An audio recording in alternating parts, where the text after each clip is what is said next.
కల్కి ధర్మం 1వ అధ్యాయం. నా అనుభవం. భగవద్ధర్మం. అదే ఇప్పుడు కల్కి ధర్మం అంటే ఏమిటో తెలుసుకోవటానికి ఊరికనే వ్యాస రూపంలో పేజీలు నింపేసే కంటే భక్తుల అనుభవాలు, అనుభూతులు, వాళ్ళలో వచ్చిన మార్పులు దారంగా గుచ్చుతూ ఆ ధర్మాన్ని గురించి చెబుతూ పోతూ ఉంటే పాఠకులకు ఆసక్తికరంగా ఉంటుందని ఈ మార్గాన్ని ఎన్నుకుంటున్నాను. మధ్య మధ్య ప్రథమా విభక్తిలో నా ప్రమేయం ఉంటుంది. నా జీవితాన్ని చైతన్యవంతం చేసింది, ఎన్ని ఒడిదుడుకులనైనా తట్టుకునే శక్తి, అడుగడుక్కి ఇంటా బయట కూడా అపనిందలకు లోనై వక్రీకరణలకు లోనైన నాకు నేనంటే ఏమిటో తెలుసుకోగలిగిన ఆత్మధైర్యము, స్ఫూర్తి, పరిపూర్ణత, ఎవరినెలా చూడగలగాలో తెలుసుకునే దృష్టి, ఇవన్నీ ప్రస్తావించింది కాబట్టి నా పరంగా చెప్పే అంశాలు మధ్య మధ్య స్పర్శిస్తూ ఉంటాను. మిత్రులు కాటూరు రవీంద్ర త్రివిక్రమ్ గారి ద్వారా భగవాన్ను గురించి మొదట తెలుసుకున్నాను. అప్పటికే నేను ఇలాంటి వాళ్ళ గురించి విని వాళ్ళ చుట్టూ తిరిగి విసుగెత్తిపోయి ఉన్నాను. ఓ దైవశక్తిని గురించి ఇలాంటి వాళ్ళు అన్న పదం ప్రయోగించినందుకు తర్వాత చాలా పశ్చాత్తాపడ్డాను. మనమిప్పుడు ఢీకొనబోతున్నది మానవ రూపంలో ఉన్న ఓ మహోత్తర దైవశక్తితో. ఈయన ఓ స్వామీజీ కాదు, మహర్షి కాదు, త్రేతాయుగంలో రామునిలా, ద్వాపర యుగంలో కృష్ణునిలా అవతరించిన ఓ అవతార మూర్తితో, శంకర భగవత్పాద.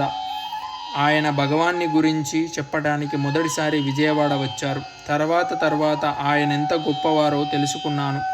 వేదిక మీద చాలా పెద్ద పోర్ట్రేట్ అమర్చి ఉంది. చేతులు రెండూ ముందుకు చాచి ఉన్నాయి, దగ్గరకు రమ్మని ఆహ్వానిస్తున్నట్లుగా. మామూలుగా అభయహస్తమిస్తున్నట్లుగా ఓ చెయ్యి కొంచెం ఎత్తి కనిపిస్తారు స్వామీజీలు. జనాన్ని ఆకర్షించడానికి ఇదో కొత్త రకం పోజులే అనుకున్నాను.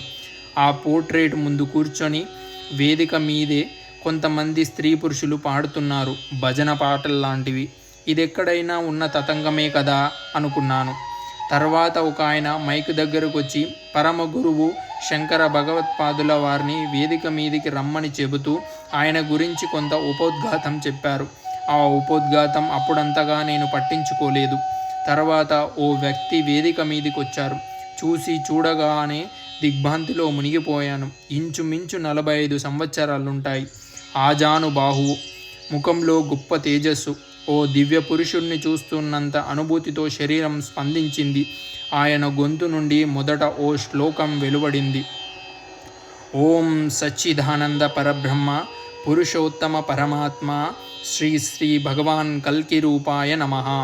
చాలా మృదు మధురమైన గలం, గొప్ప స్ఫురద్రూపం.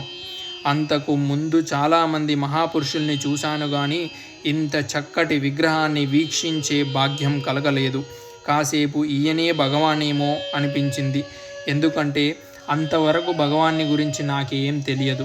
ఆ తర్వాత ఇంగ్లీష్లో ఆయన వాక్ ప్రవాహం మొదలైంది. అనర్గళమైన ఉపన్యాసం, మహాద్భుతమైన భాష, అయినా సామాన్యునికి కూడా అర్థమయ్యే శైలిలో ఉంది. ఆ మహాప్రవాహంలో కొట్టుకుపోతూనే అందులో లీనమైపోతూ అంశాలన్నీ ఆకలింపు చేసుకుంటున్నాను. మనిషి జీవితం సమస్యల వలయం. అతడు పేదవాడైనా, ధనికుడైనా, పేరు ప్రఖ్యాతలు గలవాడైనా, సామాన్య మానవుడైనా, విజ్ఞాని అయినా, అజ్ఞాని అయినా, స్త్రీ అయినా, పురుషుడైనా, ఆరోగ్యవంతుడైనా ఏదో ఓ రూపంలో సమస్యలు వెంటాడుతూనే ఉంటాయి. సుఖం, దుఃఖం, ఈ రెండు కదా ప్రపంచాన్ని పరిపాలిస్తున్నాయి. నిశితంగా పరిశీలించినట్లయితే సుఖంలో దుఃఖము నిక్షిప్తమై ఉంటుంది. దుఃఖాన్ని తనలో ఒక భాగంగా నిక్షిప్తం చేసుకొని ఉండకపోతే సుఖంలో పరిపూర్ణత లేదు.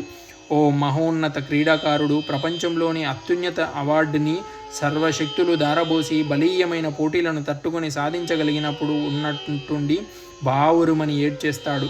చాలామంది వాటిని ఆనందాశ్రువులని అంటారు. కాదు, అసలు ఆనందాశ్రువులు అనేది సరైన పదం కాదు, అందమైన పదం అంతే.